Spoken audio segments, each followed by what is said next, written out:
In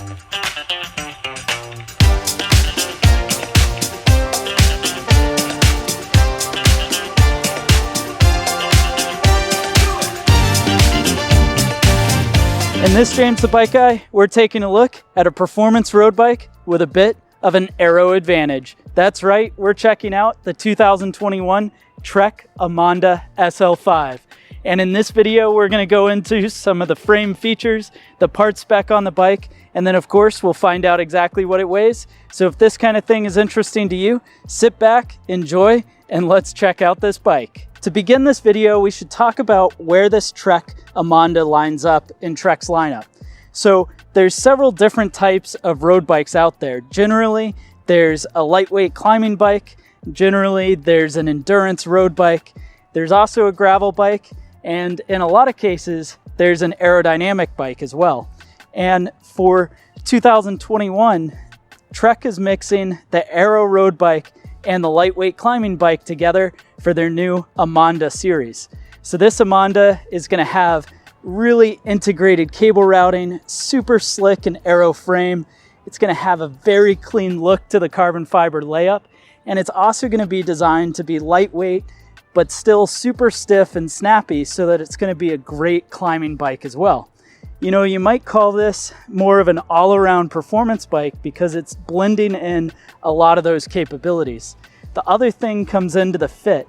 So this is set up with what Trek calls their H1.5 fit. To put that in perspective, they used to have an H1, which was the lowest head tube height. So the front end was low, the reach was long, and that H1 is what you get on a performance race bike that maybe somebody in the tour was using. They then had the H2, which was a more comfortable but still spirited performance.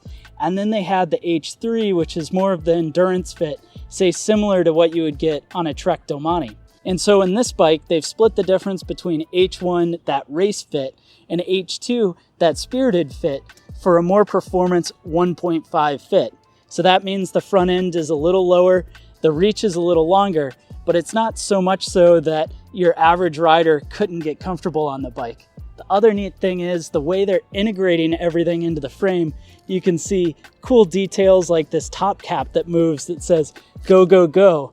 And all the cables kind of slide right into the bike, making for a real clean setup. The next thing to talk about is going to be the carbon layup. So this is an SL model. They make an SLR as well, which is the higher end, but this uses a 500 series OCLV carbon fiber frame. And this is gonna have a real similar layup to the 700 series on the SLR frame, just at a slight weight penalty to bring down the cost. Now going into the rest of the frame, there's a few other cool features. The first is gonna be the seat mast setup. What that means is the seat post goes on top of the seat tube. So it's a little bit different look than what you're used to, but what that allows for is they're able to tune the compliance, so how much flex you have on the back end of the bike, which should help keep it a bit more comfortable. You're also gonna have a DuoTrap S compatible spot, so that allows you to put in a Bluetooth sensor to be able to go right in there to be able to track speed and cadence.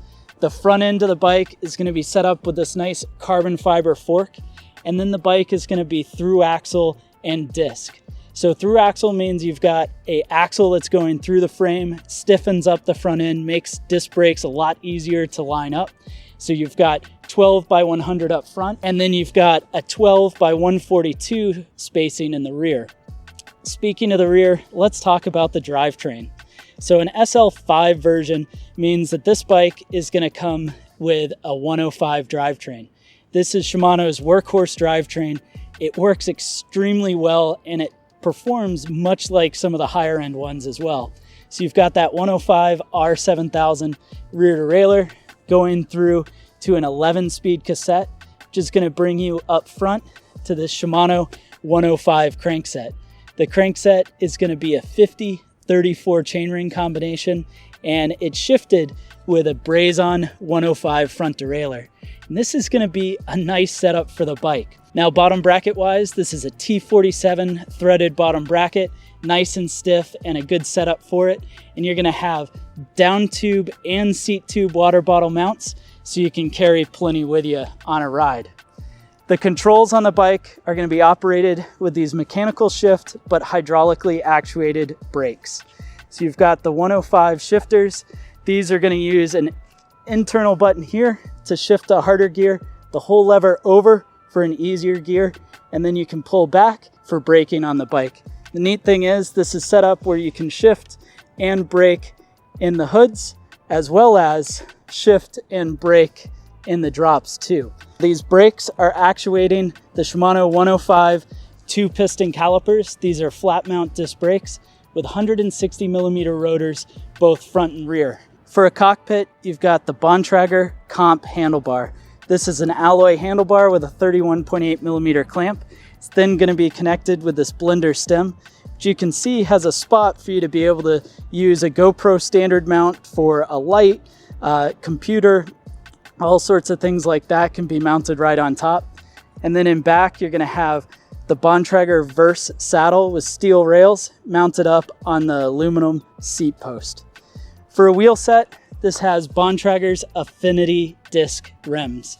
These Affinity disc rims are tubeless ready, although it comes with non-tubeless Bontrager R1 700 by 28 millimeter tires. And these are a pretty wide rim and super easy to set up tubeless. So all you would need is a set of rim strips, valves, and a new set of tires, and you could be going road tubeless in no time.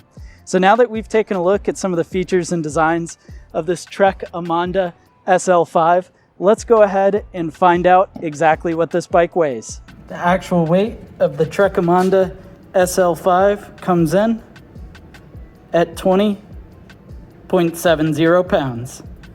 Well, thanks for checking out this bike with me. I'm curious to know exactly what you think, so go ahead and drop a couple comments down below. Let me know what you think of this bike. While you're at it, be sure to hit that thumbs up button. It lets me know you enjoyed the video. And while you're at it, don't forget to hit that subscribe button. That way you can see more videos like this in the future.